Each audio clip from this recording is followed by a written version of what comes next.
everyone. I'm Sylvia Cox, Executive Vice President at Southeastern Community College, and today we have a special treat for you. Today, Amber Howard, Whiteville City Schools Teacher of the Year, is here to talk with us about how wonderful teaching is and all the great experiences she's had. So we're really excited to have her.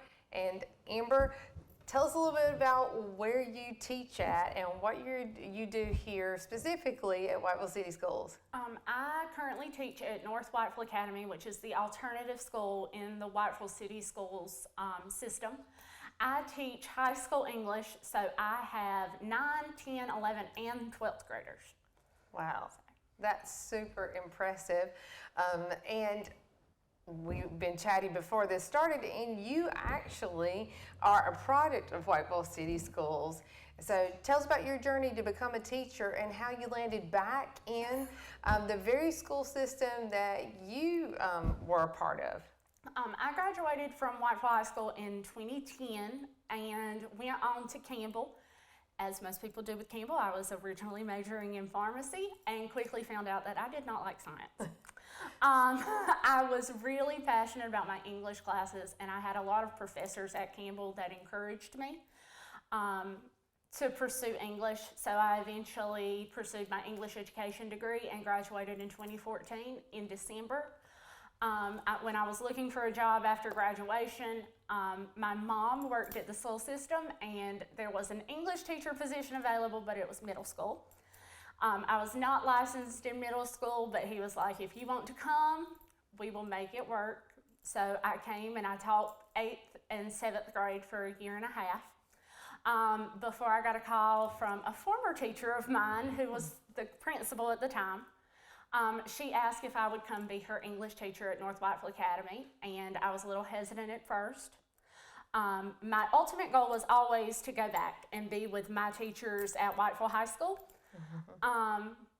And so I was going to get to teach high school, but it wasn't where I thought I was going to be. But now that I'm here, I've been here for I think 7 years, and I could not see myself going anywhere else. That's awesome. So what drew you to teaching? Why do you love to teach? What's special about this career for you? My mother was an educator for 21 years. She was a teacher's assistant in the special education classroom, and she'd been doing that since the early 2000s. So since I was little, I grew up coming to school with my mom. So seeing her passion for those students, and we would stop in the grocery store or in McDonald's, and my mom, there would be kids coming up to my mom, Miss Mears, and I'm like, Mama, do you know these people? And she's like, yeah, they were my kids. So it was really her.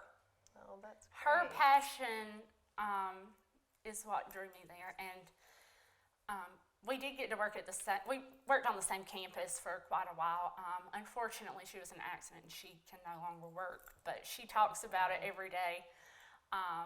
She misses her kids, and it's really that passion that drew me in. I just wanted to make an impact like my mama did. Oh, great. Well, it sounds like you absolutely are making that impact and changing people's lives.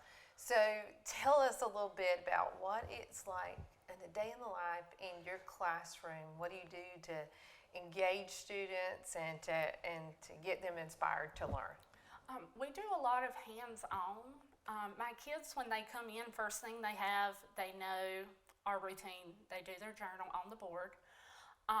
So that is always up, and sometimes it is connecting to curriculum. Other times it is just tell me a story, tell me what you had for dinner, tell me something funny, just to get them wanting to write. Right. Other times it can be about their well-being. Some days they might need to tell me that something's going on. They might need to get that out on paper and let those emotions out. Especially the kids here at the alternative school. They need an outlet, and I try sometimes to let that journal be their outlet. But after their journal, I don't like to do a lot of lecturing. I like for the students to dive in and do it themselves. So I'm there to support them and encourage them and guide them in the right direction, but I don't like to stand up and preach at them.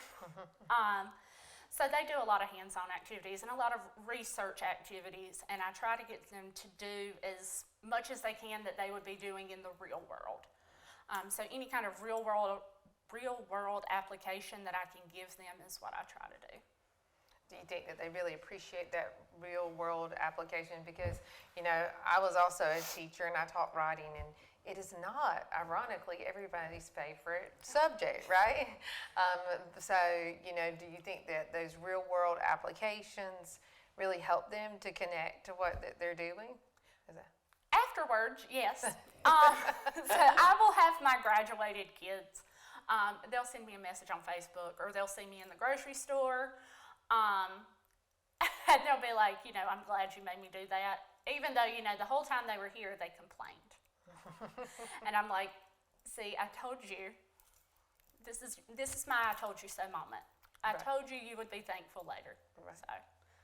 So they're not always thankful in the moment, but sometimes a good teacher has to know what is best, and sometimes we also have to learn that we don't have to love everything in the moment, that you need to push through, and sometimes the very things that you need to do, you're not really excited about. You don't feel like doing it all the time.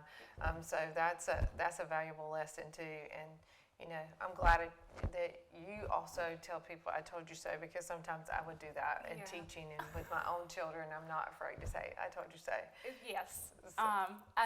I like that self-reflection, and even some of the students that I've had, because I will get them in 9, 10, 11, and then I have them again in 12th grade. And within that span, you know, if I have them in 9th grade and I'm like, you'll need this. Right. They're like, when will I need this? And then they're sitting in my 12th grade class and I'm like, this is when you needed that. Okay. This is why I did that. So, That's really great. And so can you tell them your SpongeBob story? I think that's a super fun way to teach. Yes, one of my favorite activities, and it's not something that I came up with. I found it on the internet. I'm not taking credit for that, but we do an activity called the Trial of SpongeBob, where SpongeBob is accused of murdering Mr. Krabs, and so we have the defense and the prosecution, and they're given the exact same evidence, and they have to learn to argue and use their inferences and how to build a case, build a substantial argument using those clues. And sometimes I have a best friend who is an attorney, so I will bring her in and she will either be the defense or the prosecution, and my whole class will then argue against her. And she's won one time and she's lost one time. So hopefully COVID hit and I haven't been able to do that exact setup for a few years, but hopefully now that things are getting back to normal, then I can bring her in soon again. So a lot about teaching is thinking out of the box, meeting students where they are, and building relationships. Do you think building relationships is a critical part for a teacher? It is, especially here at the alternative school. A good chunk of what we do is building relationships, because a lot of our kids don't want to be here because they've either been told that they're not good enough or there's no one at home. So we want to bring them in, and the way to do that is to love them and let them know that somebody is here to care about them. So that's great. So, you know, do you ever have a day where you think, man, this isn't going so great. Why am I a teacher? You know, you ever had that moment of doubt where you think, I don't know if this is, or do you, is every day just always great? Or have you ever had a moment where you thought? Yes. Last year, I was seriously considering just being done. Not because of school, because I had a lot going on personally. My mom had been in her accident. I had some other health problems going on myself. And it was just stressful every single day. And it wasn't necessarily school, it was everything outside of school. And then you have that one kid who just looks at you and she was like, I love you and I'm glad you're here today. Because I'd missed quite a bit. And I was like, I'm not going anywhere, this is why I'm here. That's great. So So I think that that's good for people to hear, because sometimes when you're in a career, or people see that sometimes teaching can be challenging and they think, oh, I don't know if I could do that. But it's a real opportunity, because you are changing lives. And everybody's going to have a day where they think, no matter what you do, I think you have those moments. So why should people follow your path? Why should they, we as Southeastern believe and are wholeheartedly telling people, let's think about staying right here in Columbus County and growing our own. And this is a wonderful place to live, work, and play. So why should people do that and follow that path, especially to teaching, because we need so many teachers? Staying here in Columbus County, that was always what I wanted to do. When I met my husband, he's from Kinston, and I told him before we started dating, I said, if you're not interested in moving, we can go ahead and end it. Oh, wow. Yeah, it was not going. I was like, and the reason was because I was not leaving this job. Mm-hmm. I told him, my family, but I was not leaving this school. Oh, wow. So Columbus County needs to be built up. I also work with the farmers market, and that's one of our goals, is also to build Columbus County up, to make it have more of these amenities. And we're going to need teachers. Absolutely. And somebody from Columbus County, you already have a vested interest here, and you should want to be better for your community. You should want your community to be better for your families, your friends. So just building that up, and we do just have a lot to offer. We're so close to everything. That's right. Columbus County is just great. It's a great place to be. Yes. Yeah. So it's absolutely inspiring. Your story, what you're doing, how much you love this county, and that you wanted to come back and give back. So we're just honored to be able to come here and celebrate with you a little bit, and we want to thank you for what you do, because a good teacher, I might be a little biased, but could do almost anything, right?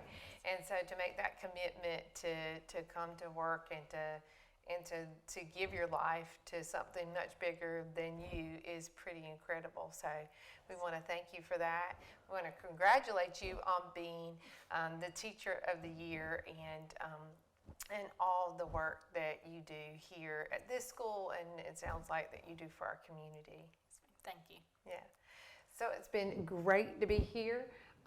We are looking forward to exciting things in the future, and we just really appreciate the time. If you haven't taken time out of your busy schedule to think about a teacher who inspired you, or to say thank you, or to see someone that is a teacher, tell them thank you, because they are investing in our most important asset, our children, our future, and we need more Miss Howards all across this county. And so we hope that you've enjoyed your time here with us today, and that we've inspired you to think about teaching as a career. Hope you have a great day.